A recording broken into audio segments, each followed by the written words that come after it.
Pois é. né? Enfim, fora isso também, nós temos uma história muito bacana, né? É. Eu e a Copiara, nós fomos destacados, digamos assim, para fazer um trabalho. Conte você.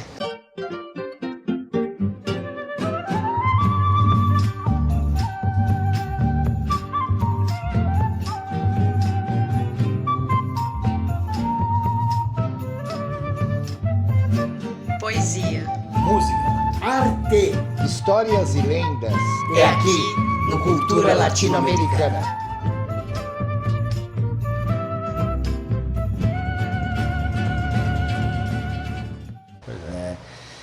Enfim, fora isso também, nós temos uma história muito bacana, né? É. Eu e a Copiara, nós fomos destacados, digamos assim, para fazer um trabalho. Conte você.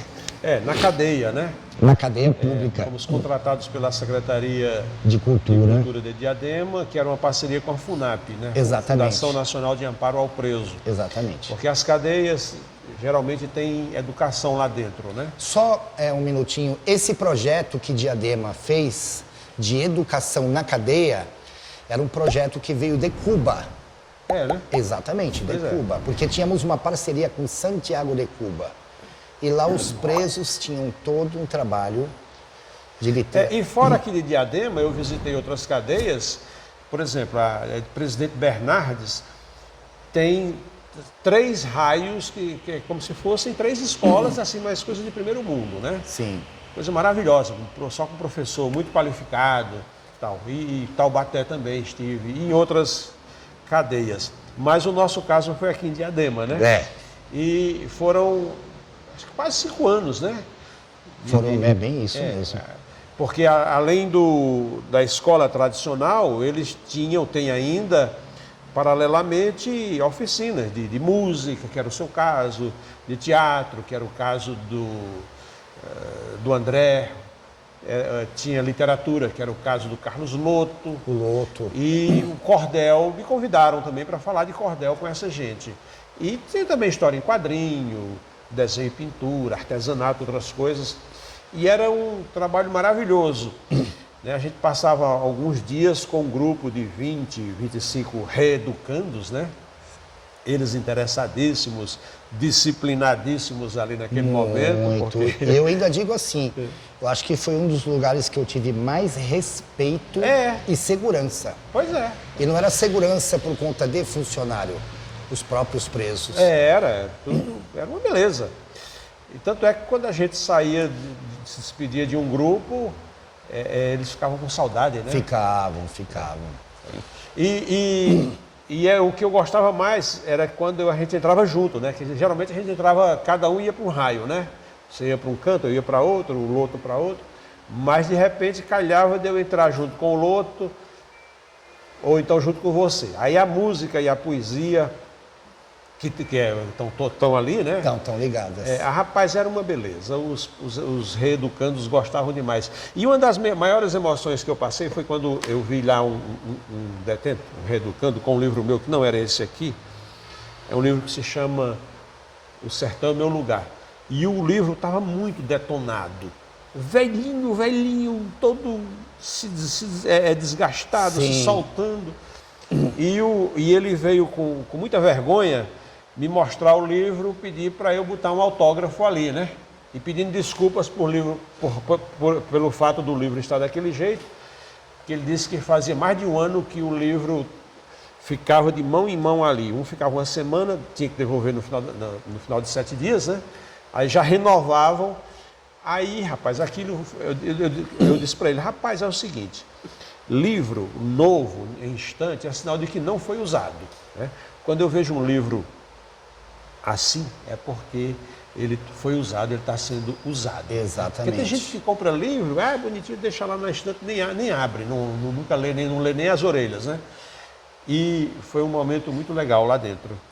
a história desse livro. Sem querer cortar, eu falo muito do meu pai, porque meu pai foi um exemplo para mim, né? Uma vez nós fomos para um casamento de parente no interior, num sítio, aqueles casamentos de gente importante, né? O juiz de paz vai até o sítio. E ficamos hospedados na casa dessa pessoa. E o meu pai, como sempre, aonde ele entrava, ele ficava procurando estantes de livros, né? E lá, em cada canto tinha um caritó, né? Tinha um caritó, para quem não sabe, caritó é aqueles... É um armáriozinho de parede. É um armáriozinho de parede onde você coloca o santo, né? E no norte tinha uma coisa muito... Às vezes, quando a mulher estava solteirona há muito tempo, ela fala, essa daí não sai do caritó, né? Que ela vive rezando pedindo um casamento, né? Ah, fulana de tal não sai do caritó. Tinha muito santo espalhado pela casa.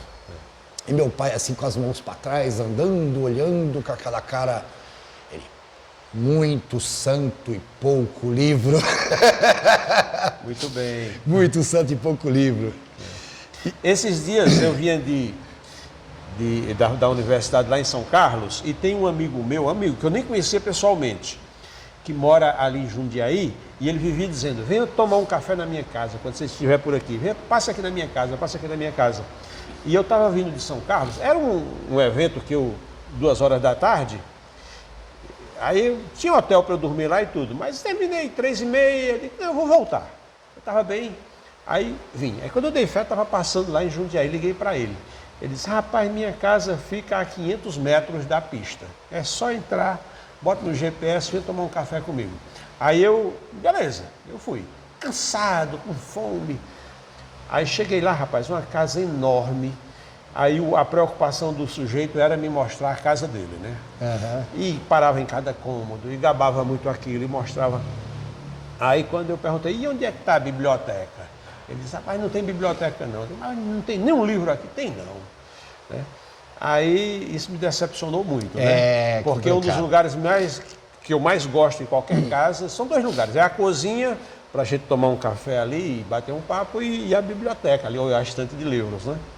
Aí o pior é que nem o café saiu, porque aí foi uma decepção total. Eu tive eu acho que é o motivo de maior orgulho meu, né? Porque eu lembro quando eu fui, que meu pai, ele acabou falecendo no ambiente de trabalho, e nós fomos obrigados a ir até lá, né? Foi muito desgastante. Pós-funeral, eu fui buscar as coisas dele.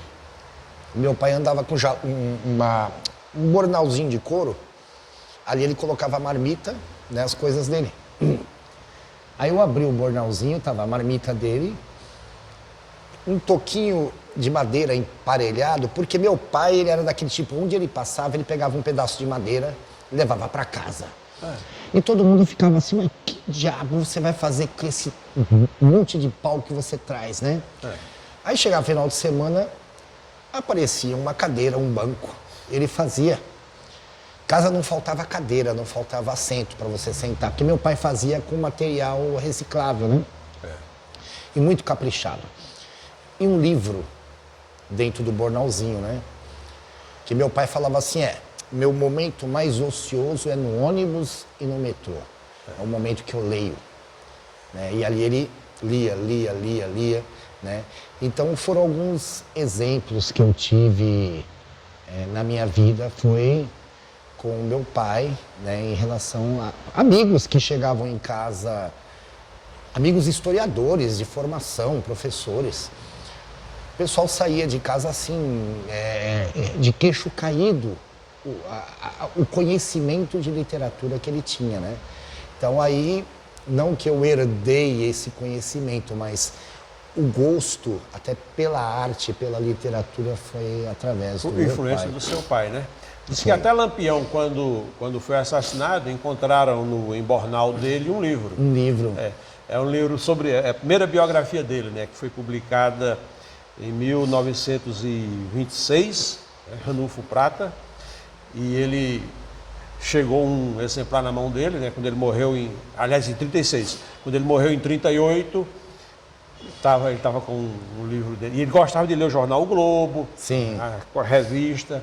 acompanhava tudo, era um grande leitor. Que bacana. Voltando, falando de Lampião e voltando para a cadeia.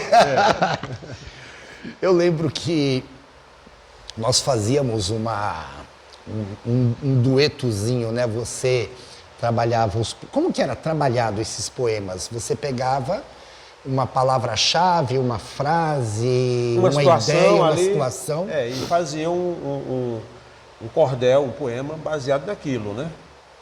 E você botava a música. Exatamente, porque aí quando eles trabalhavam o poema, que estava o poema pronto, aí entrava a minha parte, né? Como eu trabalhava musicalização com os reeducandos ali, né? Aí a gente começava uma espécie de oficina de como se musicar, como se colocar uma melodia, né?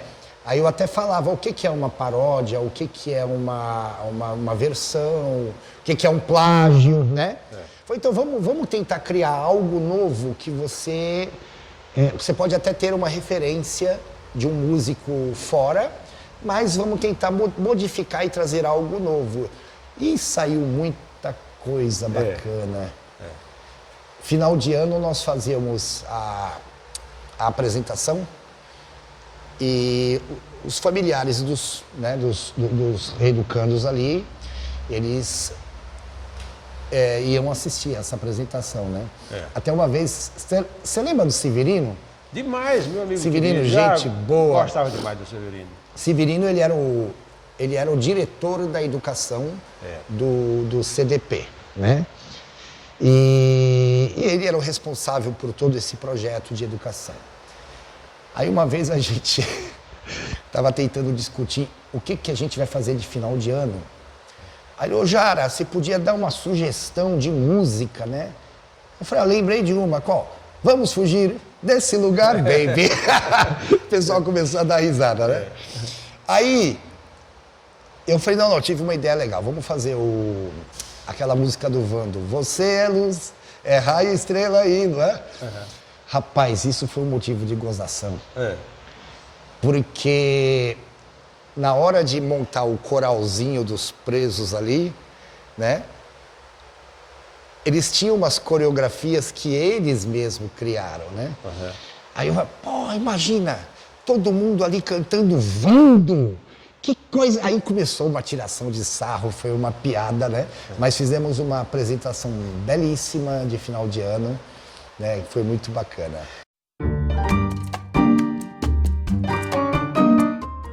Se você chegou até aqui, é porque gostou do nosso trabalho. Então ajude o canal Cultura Latino-Americana contribuindo com o Pix, que está aí na tela. Sua contribuição será muito importante para a continuação do nosso projeto de divulgar a arte e a cultura da nossa pátria grande América Latina.